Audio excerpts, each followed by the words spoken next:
Good afternoon, everyone. It's Shane, your Nappy Chef. So again, really looking for some advice on this mango graft that I did. So you can see all these little green things. I I guess they might turn into mangoes, but there's also a lot of black. I don't know if they're burned or if something's eating them. And then this looks like maybe a male part of the flower. There's still flies on it.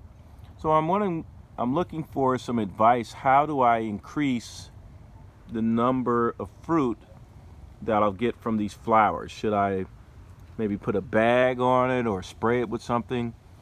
I don't know if it's pests, what that damage is, but if I can get, I don't know, that many mangoes off of this, that'd be awesome, but don't really know what I'm doing. Pretty excited about this graft though, that I can, right now it's still in the bucket. I haven't planted it, but I intend to. So yeah, if you guys have any advice, I sure would like some. Like, share, subscribe. It's Shane, Nappy Chef.